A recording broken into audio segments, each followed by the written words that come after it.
La CEDEAO permettra aux citoyens de l'Alliance des États du Sahel, AES, de jouir de ses avantages jusqu'à nouvel ordre. Elle a fait savoir dans un communiqué en date du 29 janvier 2025. Mais de quelle décision s'agit-elle? On en parle dans ce nouveau numéro de Regard sur l'avenir sur la C360. Et puis dans ce nouveau numéro de Regard sur l'avenir, nous parlerons de migration. Eh bien, 37 Burkinabés ont été expulsés de la République de Côte d'Ivoire le 28 janvier dernier et 303 sont en passe d'être expulsés aux États-Unis d'Amérique. Mais pour quelles raisons? Analyse et réflexion dans quelques instants. Et pour finir, nous irons en République démocratique du Congo où des enclaves diplomatiques ont été saccagées, dont celle de la France critiquée pour son inaction dans la guerre qui l'oppose au Rwanda. Voilà donc les sujets qui sont au menu de ce nouveau numéro de Regard sur l'avenir. Mesdames, Messieurs, bonjour et ravi de vous retrouver. Et pour les clés de lecture, je suis en compagnie de Assamadou Guiré. Il est membre de la Société burkinabé de géopolitique. Bonjour, Monsieur Guiré. Bonjour M. Damira et merci pour l'invitation. Deuxième invité sur ce plateau, Labidi Naba, il est le porte-parole du mouvement pour la cause du Faso, Faso Cause. Bonjour Labidi. Bonjour camarade Dabira et bonjour à tous les téléspectateurs de C360.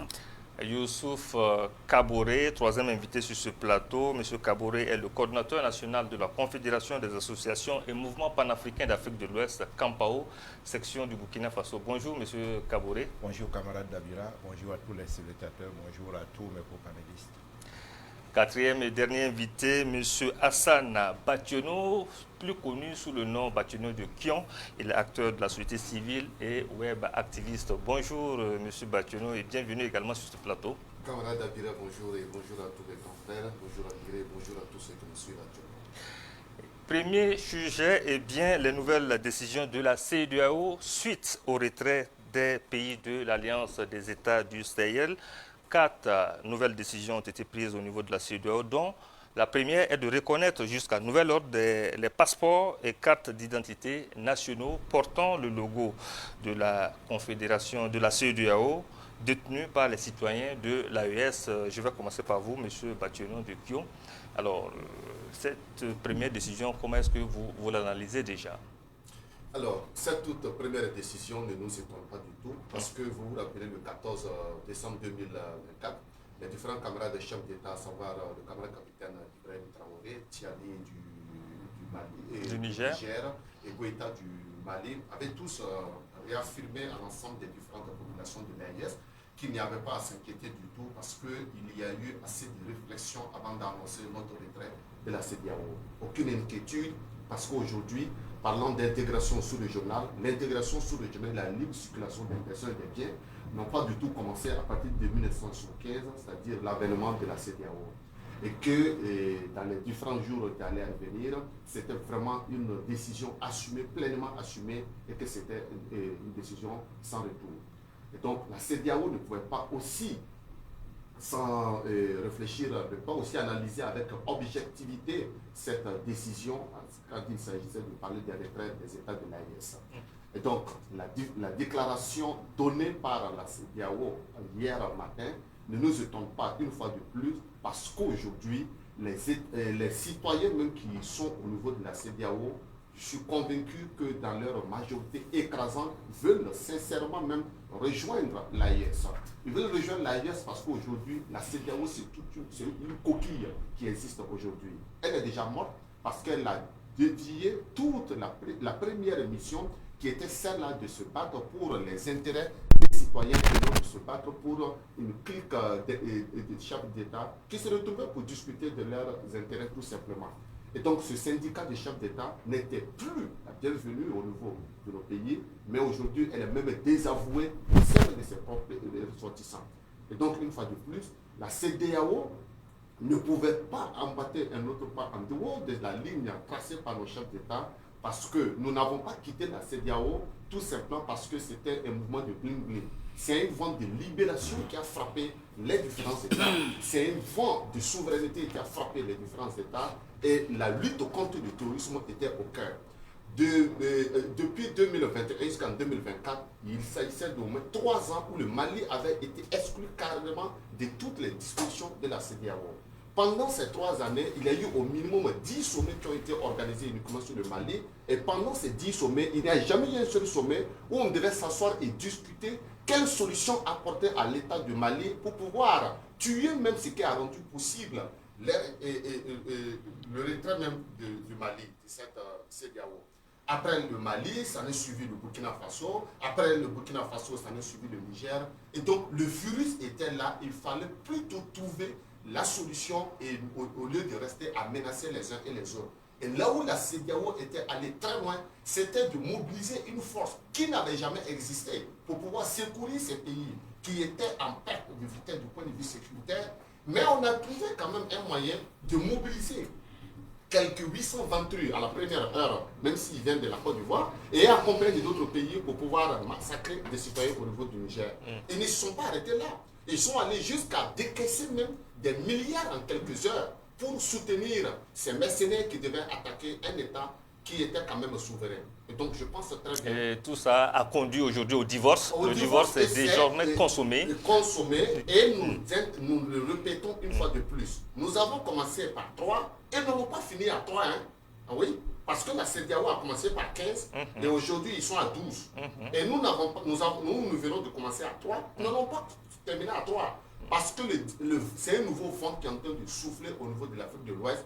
Et ça va contaminer, même dans les mois à venir, des divorces sont annoncés, même si nous sommes au courant. Ok, très bien compris. Alors, M. Assamadou Guiré, comment est-ce que vous analysez cette décision-là? En tout cas, la CEDEAO décide donc de reconnaître jusqu'à nouvel ordre les cartes d'identité nationaux portant justement le logo de la CEDEAO détenu par les citoyens de l'AES. Alors, nous estimons que la CEDEAO ne pouvait faire que ça. Parce que vous le savez très bien, au niveau donc de la sous-région, nos États ont beaucoup de ressortissants au niveau donc des États membres actuels de la CEDEAO et prendre une décision, prendre certaines décisions au contraire justement à une telle posture pourrait mettre certains chefs d'État dans une situation d'insécurité politique. Parce que, vous savez, lorsque vous prenez un pays comme la Côte d'Ivoire, aujourd'hui, le président Alassane Dramane Ouattara doit son pouvoir aux ressortissants justement de l'AES au niveau donc de la Côte d'Ivoire. Ça, c'est le premier élément. Le deuxième élément également est que nous avons décidé, tout juste après donc, la sortie de la CEDEAO, nous avons décidé de nous assumer en accélérant justement avec le processus d'acquisition de notre propre passeport. Et nous avons, et c'est un fait, c'est une réalité désormais, l'AES a son passeport. Qui rentre en vigueur, dès le 29. Hein. Dès le 29, c'est rentré en vigueur. Ouais, c'est déjà en vigueur. Et face à de telles réalités, il fallait aussi que la CEDEAO réagisse. Parce que, souvenez-vous que depuis l'avènement donc de la création de l'Alliance des États du Sahel, la CEDEAO a toujours été dans une posture de réaction, pas d'action. Elle a été comme ça depuis fort longtemps et Bacheno de Kion le disait très brillamment. Et nous estimons qu'aujourd'hui, la CEDEAO est face à une réalité. Face à une réalité où elle est obligée de suivre les pas de l'AES. Parce que, souvenez-vous que nous avons, au niveau de l'AES, produit un communiqué où nous avons dit effectivement que au niveau de l'AES, en tout cas, nos espaces restent ouverts aux ressortissants de la CEDEAO. Et nous disons également que l'AES n'est pas contre une entité quelconque, n'est pas contre un pays ou du moins un peuple. Tout Africain qui juge justement de ses droits peut naturellement venir, que ce soit au Burkina, au Mali ou au Niger, sans inquiétude. Et si vous voyez ce type de décision venant donc de la CEDEAO, c'est en partie parce que nos chefs d'État ont eu l'intelligence et la lucidité d'anticiper en ayant justement certaines postures d'ouverture. Et nous estimons aujourd'hui que les dés sont lancés et ce n'est que le début d'une longue lutte. Et Bacheno le disait, nous, notre ambition aujourd'hui, c'est non seulement nous retrouver donc avec l'Alliance des États de l'Afrique de l'Ouest dans 5-10 ans, nous, notre objectif, nous sommes 3 aujourd'hui, nous, notre objectif, c'est d'arriver justement pourquoi pas, à 54 États. Parce que l'AES, c'est le point de départ de l'unité, la vraie africaine. Voilà, donc, qui est bien dit également. Alors, M. Kaboré, et clé de lecture par rapport à cette première décision de la CEDEAO vis-à-vis donc, des pays de l'AES, juste au retrait donc, de l'AES de la CEDEAO.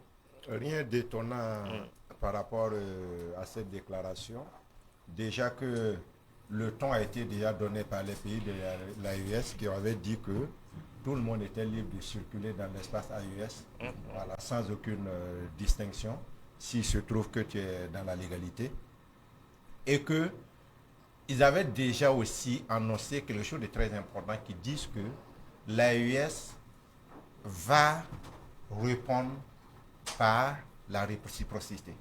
Et ça, c'est un point clé, c'est un point vraiment qu'il ne faut pas négliger. Et aujourd'hui, nous voilà face à la réalité. Aujourd'hui, est-ce qu'il y a un pays de la CEDEAO qui peut sortir et dire le contraire de ce que l'AES a dit? Moi, je cherche ce pays-là, je ne vois pas d'abord, parce que il faut qu'on fasse beaucoup attention. Aujourd'hui, la CEDEAO est sur un pied. Et si la CEDEAO n'y prend garde, ce dernier pied-là va se casser, et dans un bref et court instant. Mais ce qui est intéressant, c'est que les deux parties opposées prennent en compte l'intérêt des populations avant tout. Mais qui a donné l'exemple? C'est l'AES qui a donné l'exemple. Donc c'est le petit frère ou bien le fils ou bien le petit-fils qui vient de naître hier là, qui vient donner l'exemple au grand-père qui était là depuis des années et des années. Donc qui se bat réellement pour le peuple? Est-ce qu'ils ne sont pas en train de copier? Est-ce qu'ils ne sont pas en train de tricher? Ce sont des questions qu'on doit se poser. Du moment où c'est l'AES qui donne le ton. Donc aujourd'hui, après c'est une déclaration, moi je disais que ça n'a pas de sens parce que ils ne pouvaient pas prendre mieux que ça, parce que s'ils s'amusent à prendre une décision contraire à la décision qu'ils ont prise là, bon, je me demande qui va faire 24 heures encore à son poste, quel que soit le pays de la CEDEAO. Celui qui va prendre cette décision pour dire non, moi j'impose ça sur mon territoire, on verra ce que son peuple va lui faire. Et nous, on sera là seulement pour constater. En tout cas, on dira que le pire a été évité parce que là, on prend en compte les intérêts des populations. Nabal avait dit, comment est-ce que vous analysez cette décision? Déjà, tout de suite, il ne faut pas qu'on se méprenne. La décision de la CEDEAO est une décision encore ambiguë. Encore ambiguë. Tout à fait. Parce qu'on permet aux citoyens de l'espace AES, détenant toujours des cartes d'identité avec et des passeports avec le logo de la CEDEAO, de circuler librement. Tout à fait. C'est cela qui est encore l'ambiguïté. Vous savez, en décembre, le camarade Batuan de Kion le relevait, alors que les pays de l'AES déclaraient que tout citoyen de la zone pouvait circuler librement. Donc, les pays de l'AES marquaient ici la véritable aspiration des peuples de l'Afrique pour l'intégration. La CEDEAO disait que, voilà, il n'y aura pas de circulation libre, en tout cas dans son espace, pour ceux de l'AES. Et aujourd'hui, alors qu'ils savent qu'à que le nouveau passeport AES est rentré en vigueur, la CEDEAO nous dit que peuvent circuler librement dans son essor territorial que ceux qui détiennent des passeports CEDEAO et ceux qui détiennent les passeports AES. Parce qu'aujourd'hui, la dynamique dans l'espace AES, c'est que nous tous, nous sommes en train d'aller actualiser nos passeports pour que ce soit des passeports estampillés. De la CEDEAO comme ça. Non, mais la CEDEAO a toujours été une institution qui a toujours violé ses textes. Quand elle a mobilisé des hommes, quand elle voulait mobiliser des hommes qui n'existaient pas pour aller mater au Niger, c'était contre ses textes. Quand elle avait justement sanctionné le Mali, sanctionné aussi relativement le Burkina, et le Burkina d'ailleurs en 2015 lors du putsch, pris une position en déphasage avec les aspirations du peuple burkinabé. C'était contre ces textes. La CEDEAO a toujours avancé contre ces textes. Et donc aujourd'hui, nous dire encore que seuls les passeports CEDEAO sont libres de circuler dans son espace, c'est travailler d'une certaine manière à décourager ceux comme nous qui veulent aller prendre leur passeport AES. Donc c'est méconnaître la détermination des peuples de l'AES. Parce que ce qui a été décidé par nos camarades présidents, le capitaine Ibrahim Traoré, le général d'armée Assimi Goïta, le général de brigade Abdurrahman Tiani, mais est en phase profonde avec ce que nous attendons. Et donc ici encore, la CEDEAO a manqué le coche. Il fallait tout simplement dire, emboîter le même pas que l'AES, parce qu'elle est tributaire, la CEDEAO est tributaire de la volonté de ces peuples, des peuples de l'Afrique. Il faut qu'elle allume son cerveau et ça démontre tout simplement qu'elle est téléguidée. D'accord. Et ce téléguidage-là va justement le perdre. Bon, ben, on tient acte de votre prise de position. Il n'y a pas que cette décision. De mon oracle. Ah oui, c'est une prémonition. Tout à fait. Alors, deuxième décision, sortie donc du communiqué de la CEDEAO en date du 29, la CEDEAO entend accorder aux biens et services provenant de l'AES le traitement prévu par le schéma de libération des échanges et la politique d'investissement de la CEDEAO. Analyse, réflexion, M. Batuno de Kion. Bien sûr, puisqu'elle ne pouvait pas décider autre chose que ça, parce que l'histoire est très récente, l'histoire du Bénin est très récente. Lorsque le Bénin, sous injonction d'Emmanuel Macron, à travers juste un bouton vert qu'il a appuyé pour donner des instructions, Talon a décidé de fermer son port. Tout le monde a vu ce qui est arrivé. Les mêmes Occidentaux sont repartis faire les reportages que nous avons pu suivre à travers certains médias impérialistes, où ils ont même montré que le port de Cotonou est en train de sécher sur là-bas et que personne n'y fait un tour.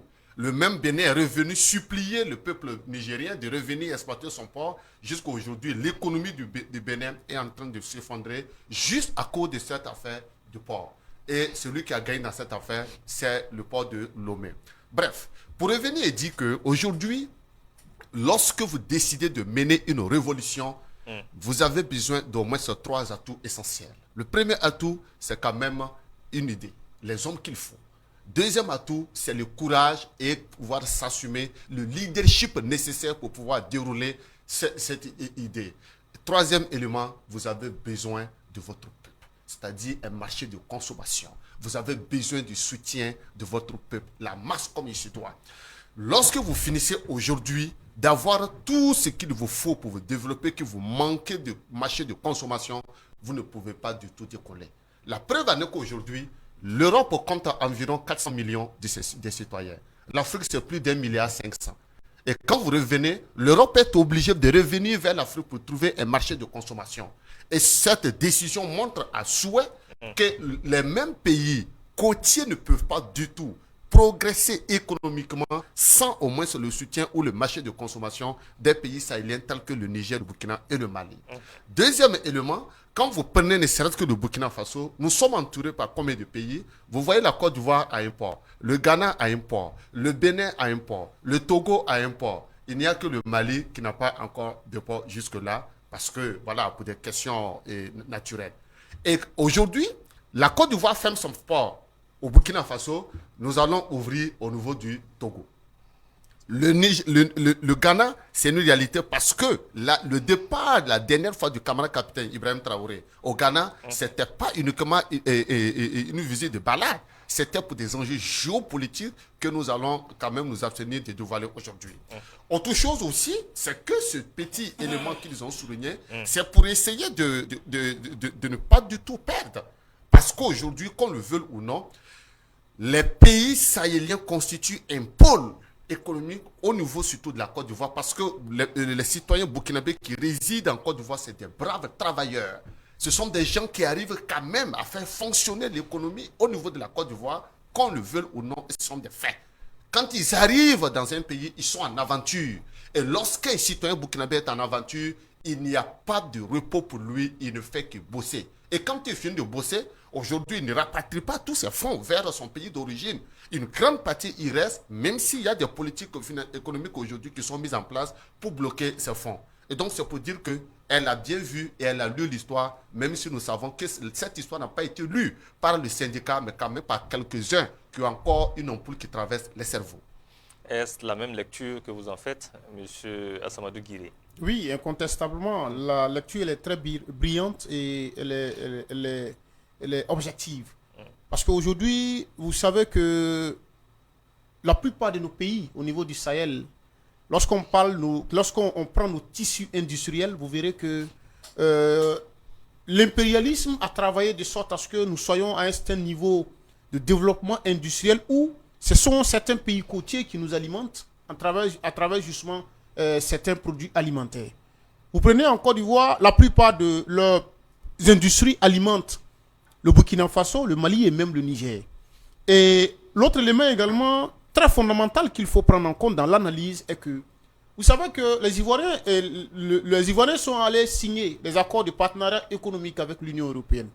Et du fait de notre appartenance à la CEDEAO, nous étions naturellement liés à ces accords. Pourtant, ces accords, en réalité, sont une sorte d'imposture économique. Et ce sont ces accords qui font qu'aujourd'hui, nous nous retrouvons dans une situation où nous avons presque une industrie inexistante. Et en le disant, c'est naturellement pour protéger eux-mêmes leurs propres intérêts économiques et sociaux. Parce qu'ils veulent nous faire croire qu'effectivement, en prenant de telles décisions, c'est pour non seulement nous aider, ou du moins nous faciliter un certain nombre d'atouts. Pourtant, c'est le contraire. Ça, c'est le premier élément. Le deuxième élément également, Bationo, de qui on parlait justement de l'existence des ports au niveau donc de ces pays côtiers qui font partie toujours de la CEDEAO. Rappelez-vous que il n'y a pas longtemps, les autorités nigériennes avaient justement, à travers donc certaines autorités libyennes, avaient commencé des procédures, du moins des accords pour faciliter le ravitaillement des pays sahéliens par la Libye. Vous savez,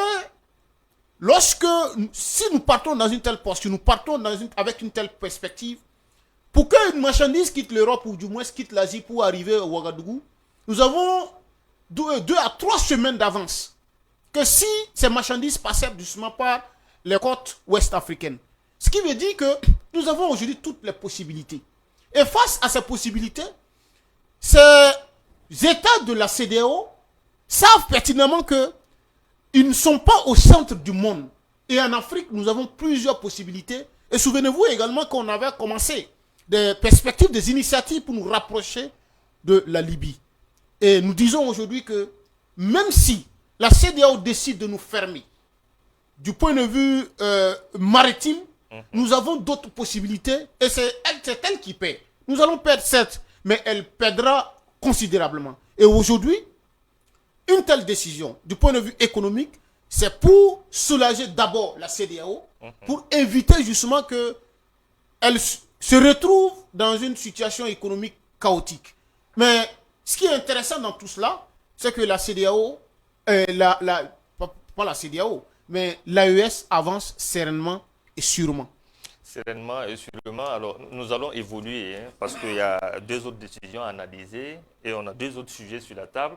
Alors, 3e décision de la CEDEAO, c'est de permettre aux citoyens de l'AES le droit de circulation, de résidence et d'établissement sans visa, conformément au protocole de la CEDEAO. Analyse et réflexion, Monsieur de la Campao. Il n'y a rien de surprenant dans cette décision puisque les pays de la CEDEAO ont leur population qui réside aussi dans les pays de l'AES. Et ils savent que toute décision qui serait prise allant dans le sens contraire aura des répercussions directes sur leurs ressortissants. Donc aujourd'hui, à vouloir tirer les ficelles n'arrangera personne. Voilà, parce que la personne qui va souffrir plus, ça sera plus les populations et non les dirigeants. Alors aujourd'hui, tout ce qui est prôné, c'est quoi? C'est que nous travaillons dans le sens de répondre aux attentes des populations et non aux attentes des dirigeants. D'ailleurs, c'est ce comportement-là qui a été reproché depuis plusieurs années à la CEDEAO, voilà, qui est en train de partir rapidement même dans la tombe, qui va disparaître d'ici là même. Ça, c'est notre souhait, que ça disparaisse même d'ici là. Donc, la CEDEAO ne pourrait prendre des décisions qu'en allant vraiment dans le sens, même si elle est malhonnête, qu'elle essaie de blaguer quand même les populations pour ne pas vraiment laisser voir ce que les gens disent. Voilà, parce qu'aujourd'hui, nous leur reprochons de beaucoup de choses. Et si aujourd'hui, ils sortent et ils prennent des décisions allant dans le sens de ce pourquoi on les accuse, bon, c'est de vraiment donner la clé facile à leur propre population d'ouvrir la porte et de rentrer et faire tout ce qu'ils veulent dans la maison. Alors, quatrième et dernière décision, c'est d'apporter aux fonctionnaires de la CEDEAO des 3 pays un soutien et une coopération sans faille dans le cadre de leur mission. Naval avait dit. Oui, mais petite analyse et rapidement. Oui, ces fonctionnaires vont revenir dans leurs pays respectifs et la CEDEAO reste disponible pour leur accompagner. Vous savez, la CEDEAO est toujours restée dans un langage, dans une attitude de cache-cache. De cache-cache. Oui, tantôt que non, pour les passeports CEDEAO, non, les passeports CEDEAO uniquement sont... sont pas uniquement, ils reconnaissent les passeports CEDEAO sans parler des passeports AES, pendant que le passeport AES est déjà en vigueur. Et tout de suite encore, que non, ben voilà, les résidents de l'AES, disons les ressortissants de l'AES peuvent résider tranquillement dans leurs différents pays. Mais il faut être franc dans l'attitude. Et là encore, on vient dire que les fonctionnaires de la CEDEAO, là, ils vont les accompagner. Vous savez, on n'a qu'à arrêter ce cache-cache. La CEDEAO démontre ici que véritablement, elle est en train de se mêler les pieds, les pattes. Et qu'elle doit, si elle avait une petite matière de pertinence, si elle avait un petit courage de se libérer des tentacules et des fils de marionnettes, elle aurait tout simplement avancé exactement comme l'AES. Et nous, on est prêts à les accepter. On attendra de voir ce que les négociations diront après, parce que là, c'est une décision de la CEDEAO. L'AES va certainement prendre langue avec la CEDEAO pour voir le juste milieu à trouver. En tout cas, pour le moment, on ne peut que analyser. Non, en fait, il n'y a pas de négociation. Nous, on a notre dynamique. Que la CEDEAO se démarque de ces tentacules impérialistes et revienne, ou bien c'est leur peuple même qui vont les débusquer. Ces syndicats de chefs d'État-là, c'est leur peuple qui vont les débusquer pour avancer avec l'AES. D'accord. Nous allons poursuivre pour parler de migration. Cette fois-ci, je l'ai dit dès l'entame, 37 Burkinabés ont été expulsés de la République de Côte d'Ivoire. C'est le site d'information quotidien, donc kwasi.com, qui nous donne l'information. Alors, M. Bationo de Kion, leur appartement intervient dans la nuit du 28 janvier en collaboration avec la police burkinabé.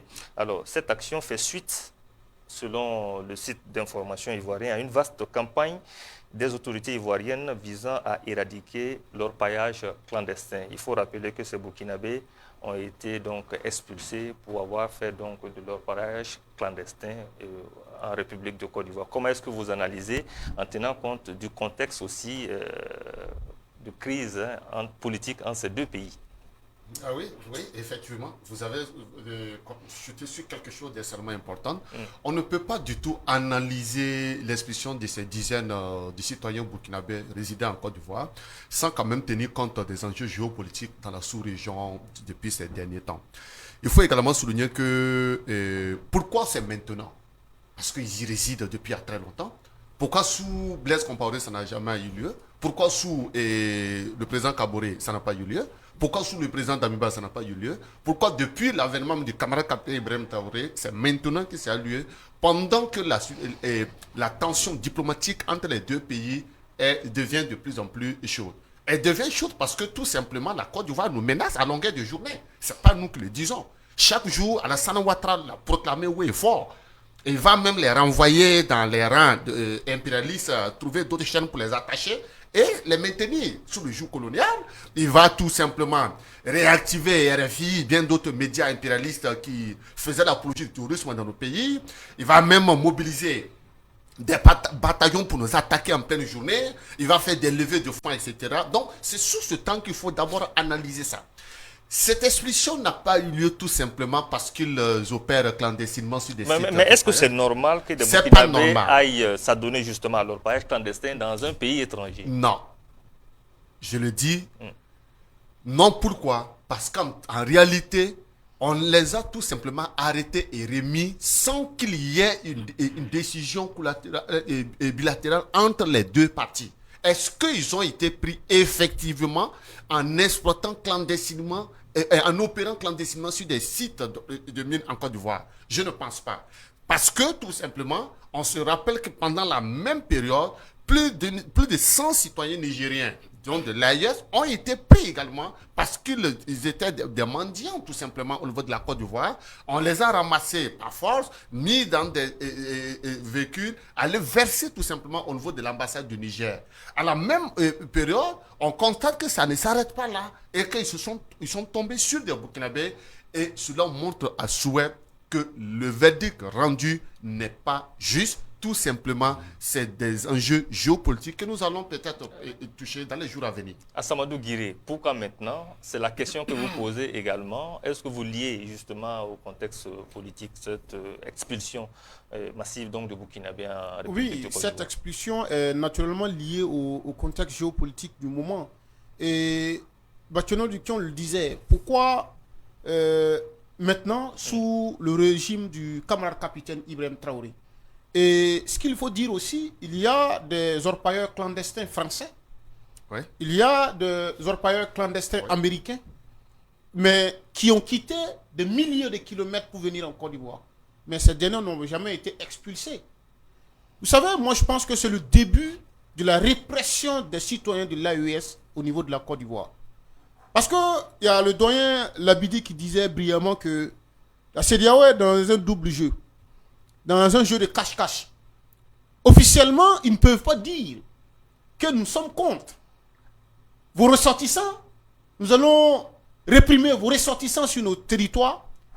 Mais officieusement, ils auront certaines attitudes pour non seulement réprimer nos populations sous la bannière justement de ces histoires de clandestinité.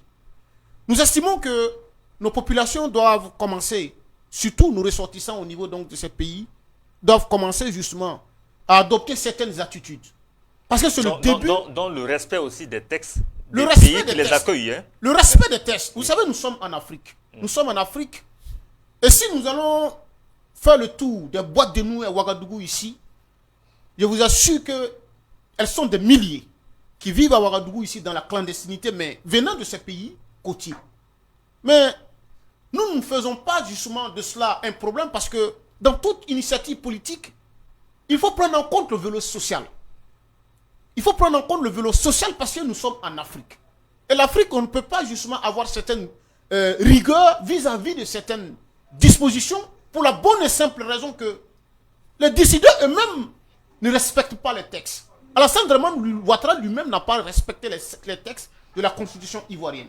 Comment aujourd'hui lui, qui ne respecte pas les textes, veut se mettre dans une certaine posture à vouloir appliquer avec toute la rigueur les dispositions allant dans le sens justement de l'exploitation minière au niveau de la Côte d'Ivoire. Nous estimons que c'est le début d'une répression de nos vaillantes populations, de nos ressortissants au niveau... Qui devront faire désormais attention. Attention beaucoup et être vigilants. Vigilants. Alors, analyse.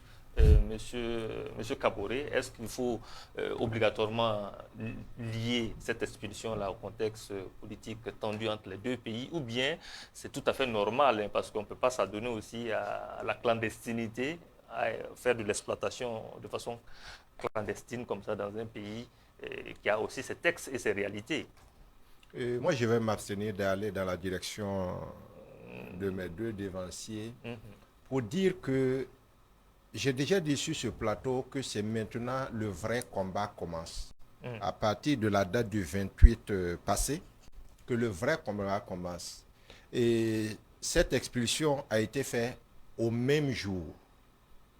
Aujourd'hui, là où je voulais interpeller tout le monde pour qu'on regarde, c'est que même quand ces gens vont arriver, qu'on puisse les accueillir, les mettre quelque part et mener une enquête minutieuse sur tout le monde. Et d'aller jusqu'à savoir d'où ils viennent, leur village, où ils viennent de quelle famille.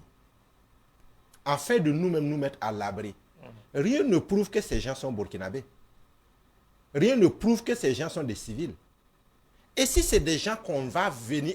Et aujourd'hui, dans leur déclaration, ils parlent d'une vaste campagne d'expulsion. Exactement, oui.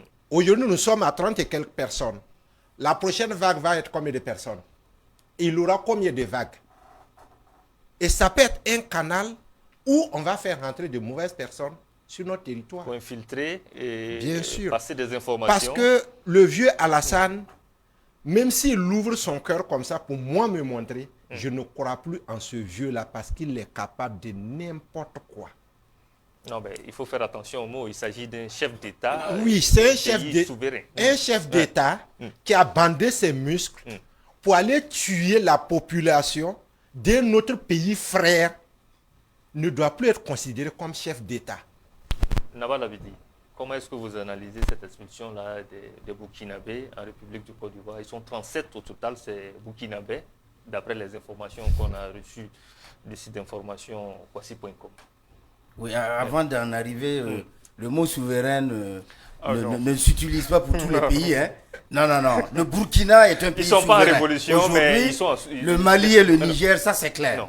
Voilà. Non. Maintenant, ils ne sont pas en révolution. Des pays oubidistiques, souverains, vraiment bon. Alors, par rapport justement à cette expulsion-là, tout en considérant ce que le camarade Kaboré vient de dire, et aussi ce que les camarades de Bactiono de Kion et Guiré ont dit, en tout cas de façon pertinente, il faut... La question c'est pourquoi maintenant? Oui, il faut dire que la Côte d'Ivoire... Moi j'ai besoin même de voir d'abord les textes sur lesquels ils se fondent pour expulser ces gens-là. Bon. Le camarade Guiré l'a dit. Mais il y a des... Voilà, leurs mots clandestins entre griffes. Il y en a... il y a des Togolais, il y a des Nigériens, des Sierra Léonais qui sont dans la même condition, dans les mêmes conditions. Mais pourquoi parle-t-on uniquement que des Burkinabés? C'est tout simplement un représailles. Ce sont des mesures de représailles contre nos citoyens. Et c'est une violation morale de l'africanité qui appelle à la solidarité, à l'union. Mais on peut les appeler tout simplement à la régularisation. Si on parle de clandestinité, c'est qu'il y a des textes qui montrent comment il faut être conforme à leur législation justement minière, si on peut le dire ainsi, ou d'orpaillage, qu'on les appelle à la régularisation. Mais j'apprécie jusqu'ici la grandeur d'esprit des pays de l'AES qui observent et qui vont certainement apporter une réponse idoine à cette énième provocation. En tout cas, il n'y a pas qu'en Côte d'Ivoire que la migration a un goût amer pour des Burkinabés. Je l'annonçais dès l'entame. Aux États-Unis d'Amérique, ils sont 303. Ces migrants burkinabés en passe d'être expulsés. Ils font partie donc des ressortissants des 54 pays africains devant être expulsés des États-Unis d'Amérique. Cette expulsion de migrants africains vivant de façon irrégulière aux États-Unis d'Amérique était une promesse de campagne de Donald Trump. Comment est-ce que vous analysez, M. Bactiono de Kion, cette mise en exécution de la volonté d'une annonce politique justement de campagne justement de Donald Trump. Oui, Donald Trump, ça ne m'étonne pas. Parce que Trump, c'est le seul président au niveau de l'Occident qui exécute tout ce qu'il a dit pendant la campagne en moins de 6 mois. C'est-à-dire pour un travail qu'il doit faire en 4 ans, il exécute en un trimestre ou maximum un semestre. Donc, ce qu'il est en train, quand vous prenez effectivement la liste, Trump n'a pas explicité uniquement que des Burkinabés, ni des gens du Moyen-Orient. Il a pris tous les pays du monde et il s'est assis, même des Français, il a explicité.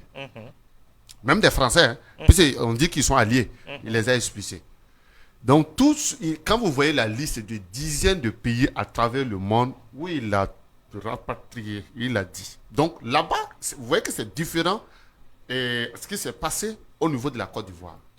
Au niveau des États-Unis, effectivement, ils trouvent que les migrants constituent une sorte d'insécurité pour les citoyens américains.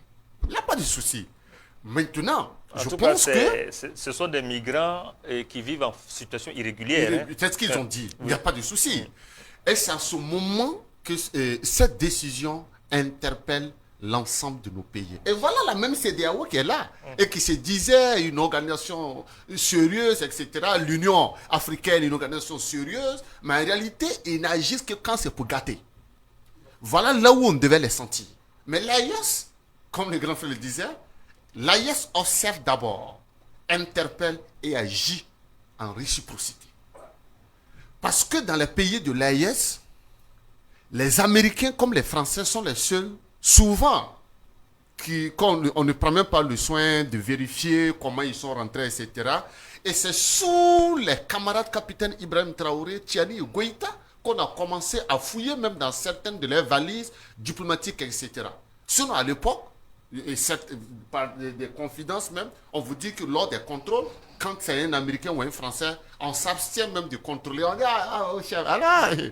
voilà, bonne journée, tout en espérant qu'ils puissent nous glisser ne serait-ce qu'un pied, et ils poursuivent. Donc, on va effectivement observer, on va les accueillir comme il se doit, nous allons dénoncer officiellement, et par la suite, nous allons répondre par la réciprocité parce que ça fait partie des nouvelles doctrines de l'AIS. Et nous allons agir. Et donc, vous constatez qu'effectivement, entre ce qui s'est passé au niveau des États-Unis et ce qui s'est passé au niveau de la Côte d'Ivoire, ce sont deux choses carrément différentes. Et c'est à nous de nous exprimer et de faire en sorte que nos pays deviennent aussi des lieux où pour venir, il faut être... il faut remplir un certain nombre de conditions. Et nous devons le faire. Parce que désormais, l'AIS n'est plus une poubelle ou un poulailler où on se balade, on vient, on rentre, on ressort et on se balade comme on veut. Désormais, nous devons agir et assainir aussi notre territoire et faire en sorte que nous puissions aussi être plus représentatifs dans les conseils des nations. Assamadou Guiré. Oui, vous voyez la différence d'intelligence entre Donald Trump et le président ivoirien. Et cette décision de Trump vient encore une fois de plus, comme Bachano le disait, nous interpeller. Mais je dirais que c'est une très bonne décision. Cela doit nous amener, nous en tant que nation, en tant qu'État, de comprendre qu'au XXIe siècle, seul le patriotisme peut sauver les États. Aujourd'hui, il n'est pas question d'accepter encore une fois de plus sur nos territoires des Occidentaux clandestins. Et mieux, ils viennent de façon clandestine, avec des entreprises investies dans nos États. Ils viennent de façon clandestine, piller nos ressources pour aller construire chez eux. Et lorsque nos populations, certains se lèvent pour aller justement se chercher chez eux, ils disent que nous sommes dans une situation d'irrégularité et de clandestinité. Nous devons, dans la lucidité et dans l'urgence, commencer maintenant à dire que toutes les entreprises occidentales, toutes les entreprises américaines qui vivent au Burkina Faso doivent se régulariser.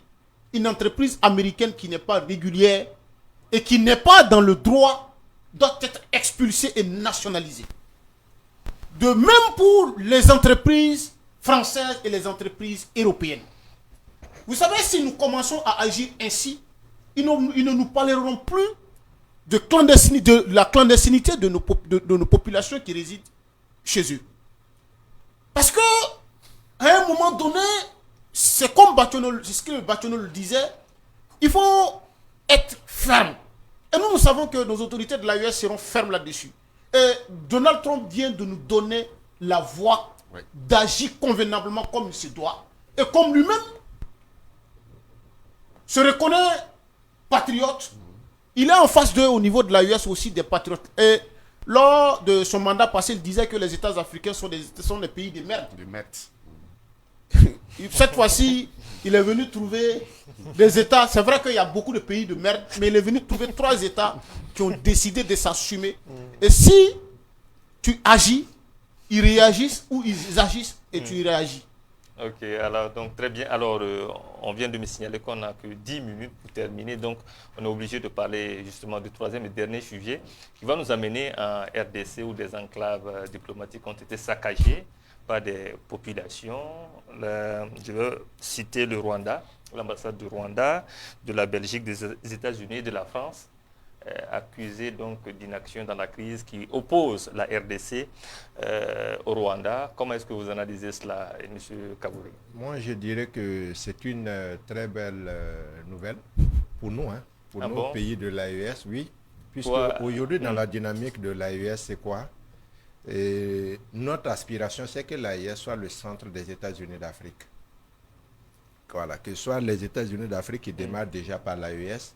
Et moi, j'ai dit à qui veut l'entendre que l'exemple des 3 pays de l'AES sera suivi par tous les pays africains. Qu'on veuille ou pas, ce virus-là va contaminer tout le monde. Et c'est ce virus-là qui est en train de...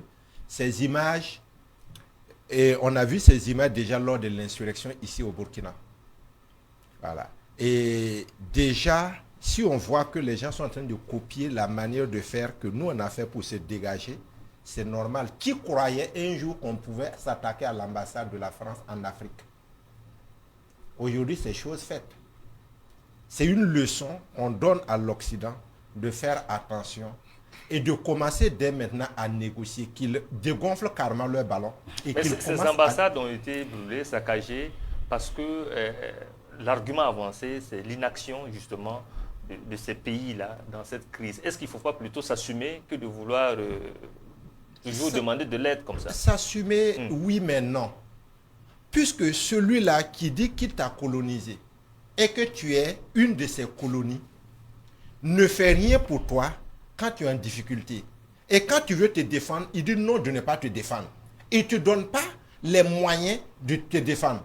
La preuve, c'est que nous, on a toujours du matériel qu'on a acquis avec l'argent du contribuable burkinabé, qu'on nous empêche d'envoyer ce matériel au Burkina. Et ce matériel est toujours bloqué dans des pays que nous tous nous connaissons. Et le Congo, qui parle du Congo, c'est que le Congo est un pays vachement riche. Je pourrais me permettre de dire que par rapport aux richesses souterraines, c'est le pays le plus riche de l'Afrique.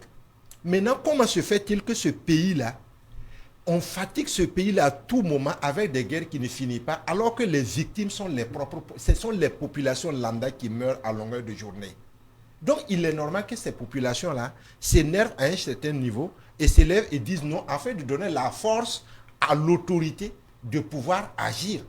Aujourd'hui, l'autorité congolaise n'a plus le choix que d'aller au combat frontal avec ces rebelles-là et tous les soutiens qui viennent du Rwanda.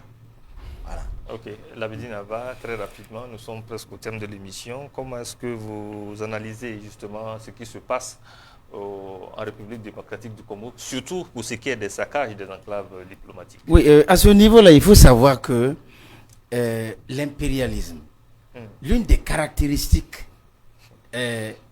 intrinsèques de l'impérialisme, c'est justement d'avoir un double jeu.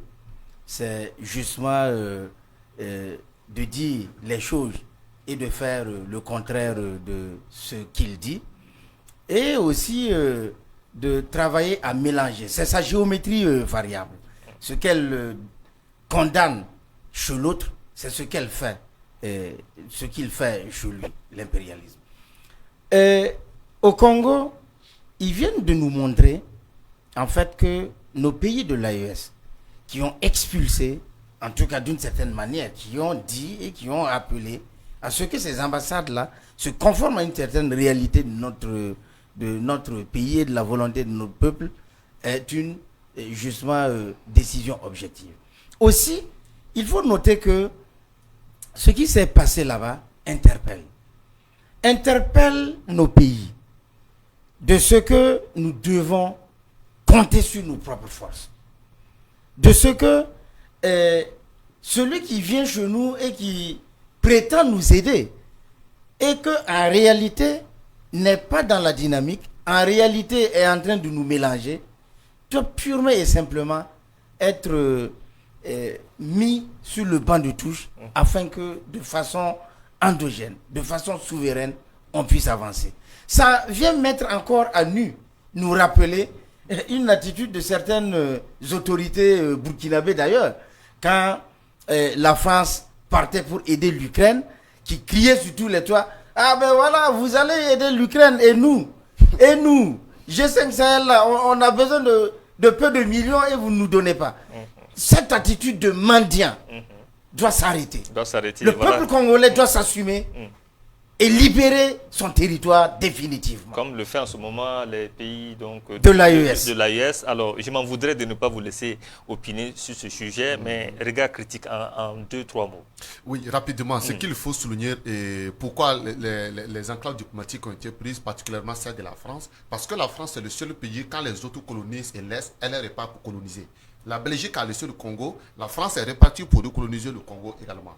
Deuxième chose aussi, c'est qu'aujourd'hui, qu'on le veuille ou non, la situation chaotique dans laquelle le peuple togolais végète depuis des siècles, des décennies, la France y est pour quelque chose. L'exploitation minière, l'Amérique également y est pour quelque chose. Et l'appui en matériel, financier, avec le nombre de soldats pour attaquer également l'Est du Congo, le Rwanda y est pour quelque chose. Et quand vous comprenez, c'est un nouveau vent qui est en train de souffler au niveau du Congo. La jeunesse congolaise a pris le dessus et a compris qu'il faut désormais se battre pour se libérer.